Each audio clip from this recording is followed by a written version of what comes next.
বাংলাদেশের পরিস্থিতি নিয়ে আমেরিকার গোয়েন্দা প্রধান তুলসি গাবার্ডের মন্তব্য বিভ্রান্তিকর, এমনটাই দাবি বাংলাদেশের অন্তর্বর্তী সরকারের। বাংলাদেশে সংখ্যালঘুদের ওপর নির্যাতনের অভিযোগ নিয়ে উদ্বেগ প্রকাশ করেছেন আমেরিকার গোয়েন্দা প্রধান। ভারত সফরে এসে মার্কিন গোয়েন্দা প্রধানের এই মন্তব্যে আপত্তি জানিয়েছে বাংলাদেশের অন্তর্বর্তী সরকার। তাঁর মন্তব্য বাংলাদেশের ভাবমূর্তি এবং সুনামের জন্য ক্ষতিকর বলে মনে করছে মোহাম্মদ ইউনূসের অন্তর্বর্তী সরকার।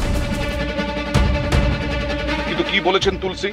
তিনি বলেন, বাংলাদেশে দীর্ঘদিন ধরে হিন্দু, বৌদ্ধ, খ্রিস্টান, ক্যাথলিক সহ অন্য ধর্মীয় সংখ্যালঘুদের দুর্ভাগ্যজনক নির্যাতন, হত্যা, হেনস্থা আমেরিকা সরকার, ডোনাল্ড ট্রাম্প এবং তাঁর প্রশাসনের উদ্বেগের কারণ হয়ে দাঁড়িয়েছে। তিনি আরও জানিয়েছেন, ট্রাম্পের নতুন মন্ত্রিসভা এবং বাংলাদেশ সরকারের মধ্যে নিয়ে সবেমাত্র কথাবার্তা শুরু হলেও বিষয়টি উদ্বেগে রেখেছে তাদের। মার্কিন গোয়েন্দা প্রধানের মতে, ইসলামিক সন্ত্রাসবাদীদের বিভিন্ন গোষ্ঠীর ভাবধারা এবং লক্ষ্য একই, ইসলামিক খেলাফত নীতি এবং শাসন চালু করা।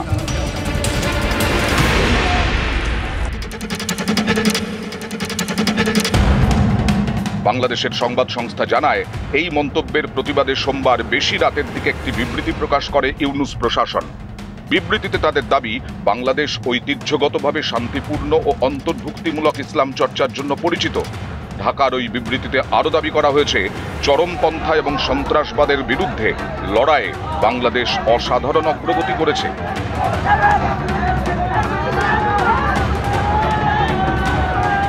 ভারত সফরে এসে সোমবার প্রথমে কেন্দ্রীয় প্রতিরক্ষা মন্ত্রী রাজনাথ সিং, জাতীয় নিরাপত্তা উপদেষ্টা অজিত ডোভাল এবং পরে প্রধানমন্ত্রী নরেন্দ্র মোদীর সঙ্গে বৈঠক করেন Gabbard.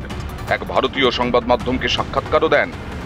Here in India, in Bangladesh, so this is a threat that I know Prime Minister Modi also takes seriously, and one where the leaders of our two countries will work together to try to identify and defeat that threat. ওই সাক্ষাৎকারে মার্কিন গোয়েন্দা প্রধান জানান, বাংলাদেশে ধর্মীয় সংখ্যালঘুদের হত্যা, নির্যাতন নিয়ে উদ্বেগে রয়েছে আমেরিকা, বিশেষত হিন্দু, বৌদ্ধ এবং খ্রিস্টানদের নিয়ে।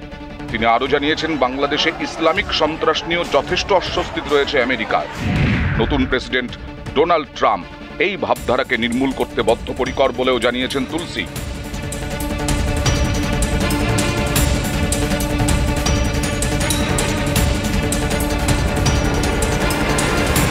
বাংলাদেশের অন্তর্বর্তী সরকারের দাবি, কোনো নির্দিষ্ট প্রমাণ বা অভিযোগের ওপর ভিত্তি না করেই ওই মন্তব্য করেছেন গাবার্ড।